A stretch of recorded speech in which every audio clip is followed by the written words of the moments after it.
Hello friends, good morning. നമ്മുടെ reality സീരിയലിലേക്ക് എല്ലാവർക്കും സ്വാഗതം. അലീന മുത്തശ്ശിയുടെ കൈക്ക് വേദന ആയതുകൊണ്ട് കൈ ഇങ്ങനെ തിരുമ്മി കൊടുത്തോണ്ടിരിക്കും കേട്ടോ. ആ സമയം കൈയുടെ മുട്ടിന് ഭയങ്കര വേദനയാണെന്ന് മുത്തശ്ശി അലീനയോട് പറഞ്ഞു. കട്ട് കഴിക്കുന്ന പോലത്തെ വേദനയാണെന്നൊക്കെ പറഞ്ഞു. അപ്പോൾ വേദനയൊക്കെ നമുക്ക് മാറ്റാൻ കേട്ടോ എന്നൊക്കെ പറഞ്ഞ് അലീന ഇങ്ങനെ കൈ ഇങ്ങനെ തിരുമ്മി കൊടുത്തോണ്ടിരിക്കുക.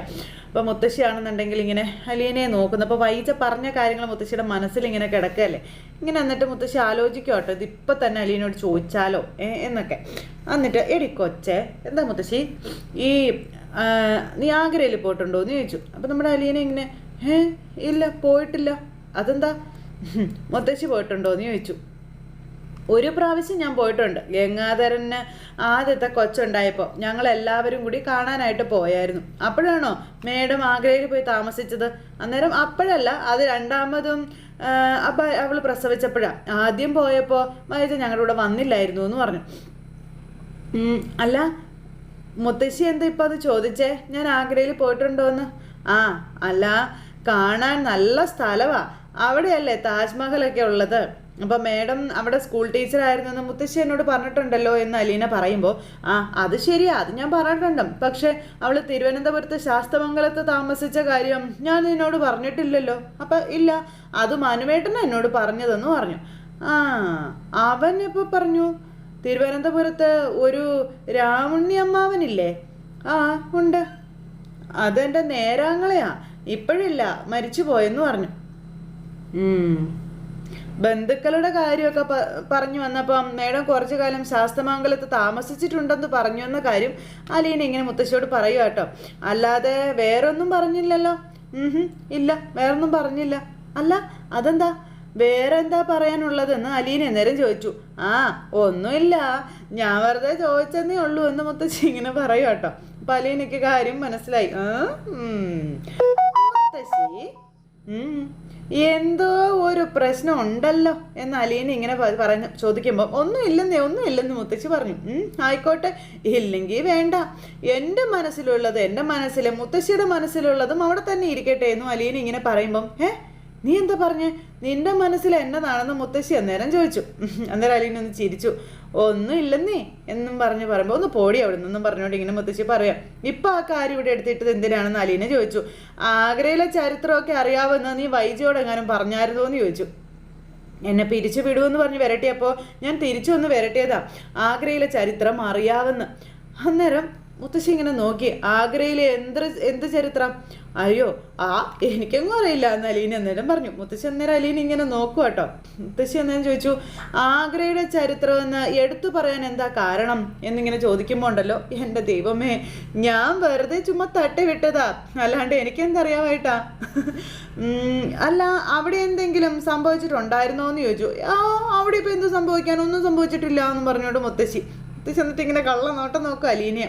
മേഡത്തിന് ആരോടെങ്കിലും ഇഷ്ടമോ ഇഷ്ടക്കേടോ അങ്ങനെ എന്തെങ്കിലുമൊക്കെ ഉണ്ടായിട്ടുണ്ടോ എന്ന് ചോദിക്കുമ്പോൾ നീ ചുമ്മാ വേണ്ടാതിനും പറയരുത് കേട്ടോ വെച്ചാൽ എൻ്റെ സ്വഭാവം മാറും പറഞ്ഞേക്കാം എന്നും പറഞ്ഞുകൊണ്ട് ഇങ്ങനെ ദേഷ്യപ്പെടുക മുത്തശ്ശി. അന്നേരം ഞാൻ ആഗ്രയിലെ ചരിത്രം അറിയാമെന്ന് പറഞ്ഞത് മേഡത്തിനോടാ. അത് മേഡം വന്ന് മുത്തശ്ശിയോട് പറയാനും ഇപ്പൊ കൂട്ടിച്ചോദിക്കാനും എന്താ കാരണം? അയ്യോ ഒന്നുമില്ല എന്ന് പറഞ്ഞില്ലേ, ഈ പെണ്ണിനെന്താ?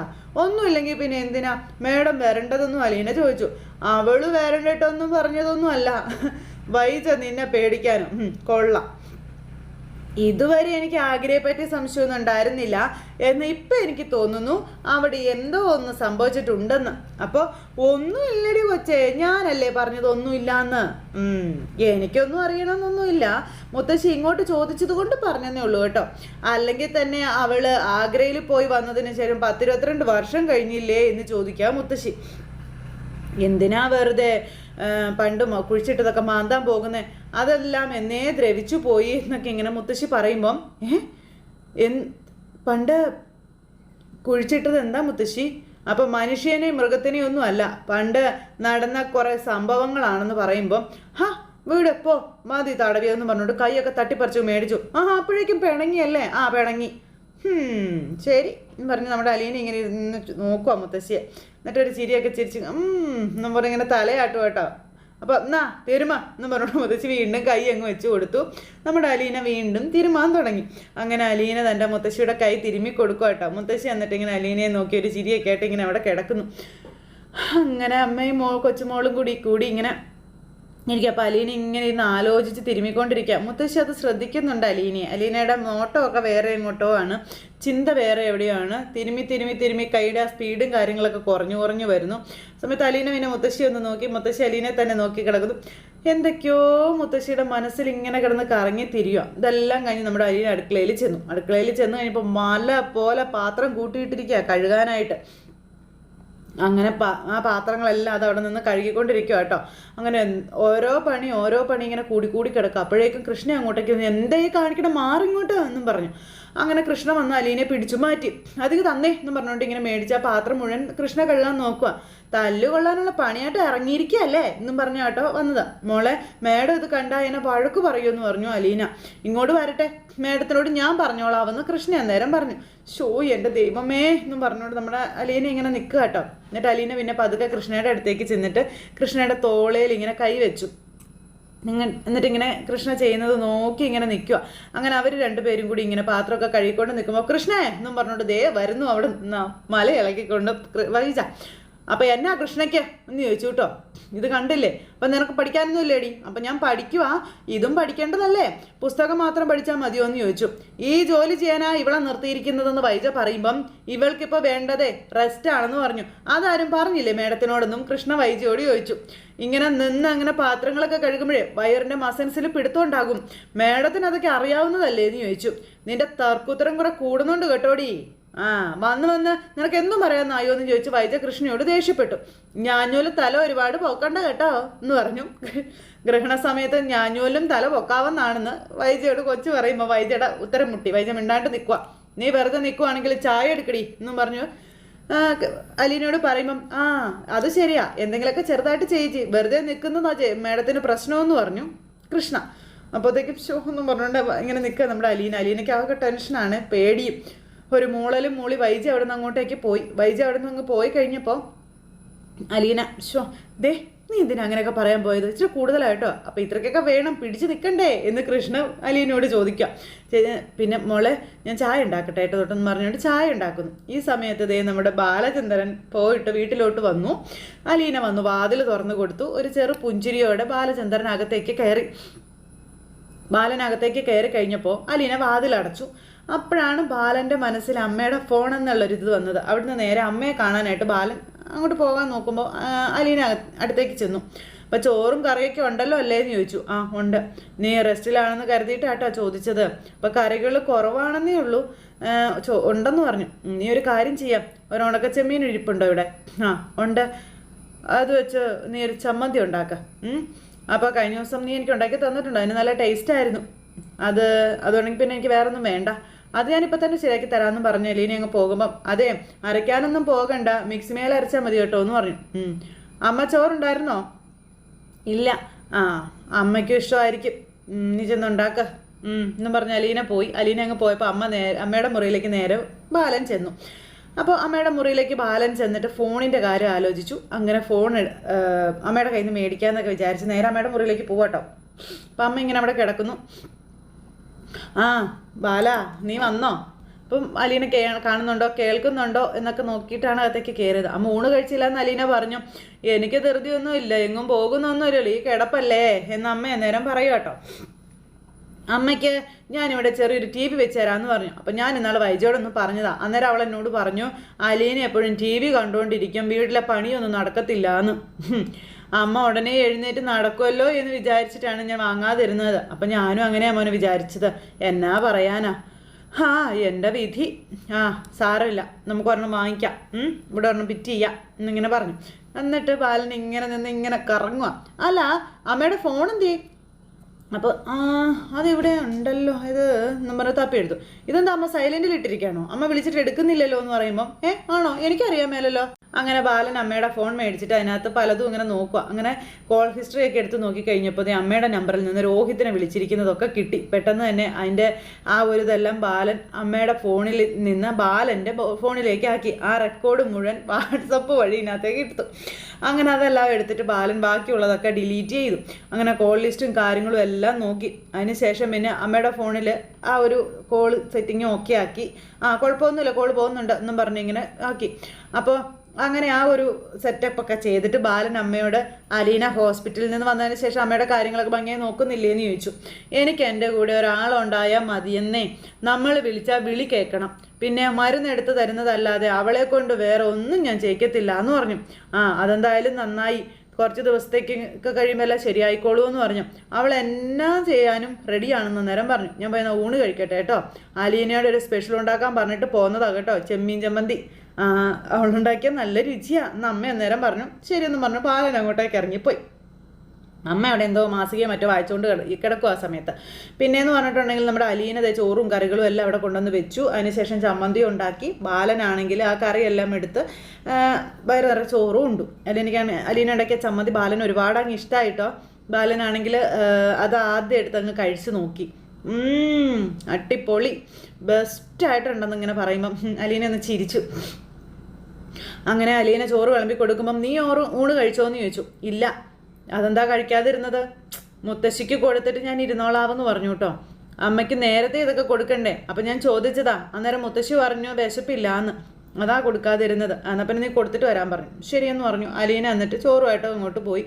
അങ്ങനെ ഇരിക്കുമ്പോൾ നമ്മുടെ ബാലൻ്റെ ഫോണിൽ ആ റെക്കോർഡുകളും കാര്യങ്ങളും ഒക്കെ ഇങ്ങനെ കിടക്കുമല്ലേ. ബാലൻ അതൊക്കെ എടുത്ത് സെറ്റാക്കി എന്നിട്ട് ഇങ്ങനെ നോക്കുക കേട്ടോ. വേഗം ഒന്ന് വാരി പറക്കി ചോറുണ്ടിട്ട് ബാലൻ നേരെ മുറിയിലേക്ക് പോയി മുറിയിലിരിക്കുക. എന്നിട്ട് പതുക്കെ ഇങ്ങനെ അങ്ങ് കിടന്നു. എന്നിട്ട് ബാലൻ ആ റെക്കോർഡുകൾ ഓരോന്നായിട്ട് ഓണാക്കാനായിട്ട് ഇങ്ങനെ നോക്കുക കേട്ടോ. അങ്ങനെ പതുക്കെ നമ്മുടെ ബാലൻ അതിൻ്റെ ഓരോ റെക്കോർഡുകൾ ഓണാക്കുക. ഞാൻ അലീനയാ എന്ന് പറഞ്ഞപ്പോഴത്തേക്ക് നീ പോടി പുല്ലേ, നീ എന്നെ ഫോണിൽ വിളിക്കുന്നു, നീ ആരാ? അപ്പോൾ ഫോൺ കട്ട് ചെയ്യരുത്, കട്ട് ചെയ്ത് നിന്റെ അച്ഛനെ വിളിച്ചുകൊണ്ട് ഞാൻ നിന്റെ റൂമിൽ കയറി വരുമെന്ന് അലീന പറയുമ്പോൾ നിനക്ക് ധൈര്യം ഉണ്ടെങ്കിൽ നീ കയറി വാടിയെന്ന് രോഹിത്ത് പറഞ്ഞതെല്ലാം ബാലൻ കേൾക്കുക ചങ്കത്ത് കൈവച്ച്. അപ്പോൾ വരുമെന്ന് അലീന പറഞ്ഞാൽ വരും രോഹിത്തേന്നും പറയും കേട്ടോ. മര്യാദക്ക് ഞാൻ പറയുന്നത് കേട്ടുകൊണ്ട് അവിടെ ഇരിക്കുകയാണെങ്കിൽ അതായിരിക്കും മോന് നല്ലത്. അപ്പം നിനക്ക് എന്നാ കോപ്പാടി എന്നോട് പറയാനുള്ളത് എന്ന് ചോദിക്കണം. അപ്പം നീ ആദ്യം മര്യാദയ്ക്ക് സംസാരിക്കടാ. അത് ഒക്കെ പറയുന്നത് കേൾക്കുക. നീ രക്ഷപ്പെട്ടെന്നാണോ നിന്റെ വിചാരമെന്ന് അലീന ചോദിക്കുക. നിനക്ക് എനിക്ക് ഏത് നിമിഷം വേണമെങ്കിലും പോലീസ് സ്റ്റേഷനിൽ ചെന്ന് പറയാം. അന്ന് നീയും ഹരിയും കൂടി എന്നോട് ചെയ്തത് എന്താണെന്ന്. ഇത് കേട്ടപ്പോഴത്തേക്കും ബാലൻ്റെ കൈയും കാലും വരയ്ക്കാൻ തുടങ്ങി. നീ വിചാരിച്ചു ഒരു തവണ പോലീസിനോട് അങ്ങനെ പറഞ്ഞതുകൊണ്ട് എനിക്ക് തിരുത്തി പറയാൻ പറ്റില്ല എന്ന്. അപ്പം നീ ചെന്നിട്ടങ്ങ് പറയടി. അപ്പം പറയും, ആദ്യം ഇവിടെ പറയും. ഇന്ന് അത്താഴ സമയത്ത് ഊണുമേശയിൽ എല്ലാവരും ഒത്തുകൂടുന്ന നേരത്തെ ഞാൻ പറയും, മനുവേട്ടനോട് ഞാനെല്ലാം പറഞ്ഞു കഴിഞ്ഞുവെന്നും എനിക്ക് വേണ്ടപ്പെട്ട പലരോടും പറഞ്ഞിട്ടുണ്ടെന്നും അലീന പറയുക. അപ്പോഴത്തേക്കും ബാലൻ്റെ കൈ കാലം വിറയ്ക്കാൻ തുടങ്ങി. പാവം ബാലൻ അതെല്ലാം അവിടെ നിന്ന് കേൾക്കുമല്ലേ. ബാലന് ടെൻഷനായി.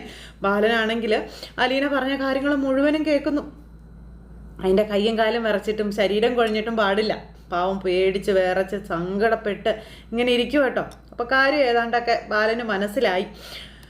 അങ്ങനെ ബാലനാണെങ്കിലോ ഇത് മുഴുവനും കേൾക്കാൻ തന്നെ തയ്യാറായി അവിടെ ഇരിക്കുക. അങ്ങനെ ഇത് മുഴുവനും വീണ്ടും ഓരോന്നെടുത്ത് കേൾക്കുവാണ്. അവിടെ നടന്നതൊന്നും ഇതുവരെ സാറും മേഡമൊന്നും അറിഞ്ഞിട്ടില്ലല്ലോ അല്ലേ എന്നാൽ എല്ലാവർക്കും എന്തൊക്കെ സംശയങ്ങളുണ്ടെന്നൊക്കെ പറഞ്ഞു. ചേച്ചി അതിനുശേഷം ആ ഹരി എന്ന് പറയുന്ന ദുഷ്ടൻ അവിടെ വന്നോന്ന് ചോദിച്ചു. ഇല്ല, ഇനി ഇങ്ങോട്ട് വരുന്നു തോന്നുന്നില്ല. മനുവേട്ടൻ കണക്കിന് കൊടുത്തായിരുന്നല്ലോ. മറ്റേ കക്ഷി എങ്ങനെയുണ്ട്? ദ്രോഹി. അവന് മാറ്റമൊന്നുമില്ല. ഇപ്പോഴും എന്നോട് ഭയങ്കര കലിപ്പാണെന്നൊക്കെ അലീനയും രേവതിക്കുട്ടിയും കൂടെ തമ്മിലുള്ള ആ ഒരു സംസാരം അതും കേൾക്കുവാണ്. ഞാൻ അവനോട് എൻ്റെ മൊബൈൽ ഫോൺ ചോദിച്ചു, പ്രസിഡ മമ്മിയുടെ. ഉടനെ അവൻ എന്നെ ഭീഷണിപ്പെടുത്തുന്നു, പോടി പുല്ലേന്ന്, എന്നെ ശരിയാക്കി കളയുമെന്ന്. എനിക്ക് റെസ്റ്റ് വേണമല്ലോ, ഒരാഴ്ചയും കൂടി ഞാൻ നോക്കും. അപ്പം എന്തിനാ ഒരാഴ്ചയും കൂടി നോക്കുന്നേ? അയാളൊന്നും ഒരിക്കലും നന്നാവത്തില്ല ചേച്ചി. ആ ബാലചന്ദ്രൻ സാർ ഊണ് കഴിക്കാൻ വരുമ്പോഴേ അവിടെ വേറെ ആരും ഇല്ലല്ലോ. നടന്ന സംഭവം മുഴുവൻ ചേച്ചി സാറിനോട് പറ. ഹരിയും ദ്രോഹിയും കൂടി മയക്കുമരുന്ന് കലർത്തി ജ്യൂസ് കുടിപ്പിച്ചതും എന്നിട്ട് ചേച്ചി കുഴഞ്ഞു വീഴാൻ പോയപ്പോൾ അവർ രണ്ടുപേരും കൂടി റേപ്പ് ചെയ്യാൻ ശ്രമിച്ചതും ഒരു വഴിയും കാണാൻ ചേച്ചി കത്രിക എടുത്ത് സ്വയം വയറ്റിൽ കുത്തിയതും എല്ലാം ചേച്ചി അത് പറയണം, സാറിനോട് തന്നെ പറയണമെന്ന് രേവതിക്കുട്ടി പറയുന്നത്. പാവം ഇതൊക്കെ കേട്ട് തകർന്ന് നിൽക്കുക കേട്ടോ മനുഷ്യൻ. അപ്പോഴേക്കും നമ്മുടെ അലീന പച്ചക്കറിയോ മറ്റെന്തൊക്കെയോ സാധനങ്ങളുമായിട്ട് മുത്തശ്ശിക്കുള്ള കഞ്ഞിയും കാര്യങ്ങളൊക്കെ ആയിട്ട് മുറിയിലേക്ക് അങ്ങ് പോയി. സമയത്ത് ഇതെല്ലാം കേട്ട് നമ്മുടെ ബാലൻ ഇങ്ങനെ സമനില തെറ്റി അവിടെ അങ്ങനെ ഇരിക്കും. ആ മനുഷ്യൻ ഇനി ഒന്നിനും പറ്റാത്തൊരവസ്ഥയായിപ്പോയി. സ്വന്തം മകൻ ചെയ്തു വെച്ച തോന്നിയവാസമേ. ഇപ്പോൾ ഏതാണ്ടൊക്കെ കണക്ക് കൂട്ടി വായിച്ചപ്പോൾ അലീന പറഞ്ഞതിൻ്റെ ഏകദേശ പൊരുളൊക്കെ മനസ്സിലായിട്ടുണ്ട് നമ്മുടെ ബാലചന്ദ്രന്. അങ്ങനെ ബാലൻ അവിടെ ഇങ്ങനെ ഇരുന്ന് ആലോചിച്ച് ലാസ്റ്റ് വാതിൽ തുറന്ന് പുറത്തേക്ക് ഇറങ്ങി നോക്കുമ്പോൾ അലീനയാണെങ്കിൽ അവിടെ ഡൈനിങ് ടേബിൾ തുടയ്ക്കുന്നതും വൃത്തിയാക്കുന്നതും ഒക്കെ കണ്ടു. അതിനെ ഇങ്ങനെ നിറകണ്ണുകളോടെ നമ്മുടെ ബാലൻ നോക്കി ഇങ്ങനെ നിൽക്കുക കേട്ടോ. എന്താ ബാലൻ്റെ ആ ഒരു മുഖത്തെ ഭാവം ഒന്ന് പറയാൻ പോലും പറ്റാത്ത ദയനീയതയാണോ, സങ്കടമാണോ, വിഷമമാണോ, ഒന്നും പറയാൻ പറ്റാത്തത്, വാത്സല്യമാണോ, ഒന്നും പറയാൻ പറ്റാതെ അലീനെ ഇങ്ങനെ ആ മനുഷ്യൻ നോക്കി നിൽക്കുവാണ്. അതിൻ്റെ മുഖത്ത് നോക്കാൻ യോഗ്യതയില്ലാതെ തല കുനിച്ച ബാലൻ ഇങ്ങനെ അവിടെ നിൽക്കുന്നു. പാവം അലീന ഇതൊന്നും കണ്ടില്ല കേട്ടോ. അലീനയാണെങ്കിലോ എല്ലാം ആ ഡൈനിങ് ടേബിളൊക്കെ തൂത്ത് തുടച്ച് വൃത്തിയാക്കിക്കൊണ്ട് വീണ്ടും വീണ്ടും ജോലി ചെയ്തുകൊണ്ടിരിക്കുന്നു. ബാലൻ ഇങ്ങനെ അലീനയെ തന്നെ എന്നിട്ട് ഇടയ്ക്ക് ഇങ്ങനെ നോക്കി സ്വയം ഇങ്ങനെ നാണം കെട്ട ഒരവസ്ഥയിൽ ഇങ്ങനെ നിൽക്കുന്നിടത്ത് ഇന്നത്തെ കഥ അവസാനിച്ചു. അപ്പോൾ എല്ലാവരും കാത്തിരുന്ന് കാണാം കേട്ടോ. എല്ലാവർക്കും നല്ലൊരു ദിവസം ആശംസിക്കുകയാണെങ്കിൽ നന്ദി.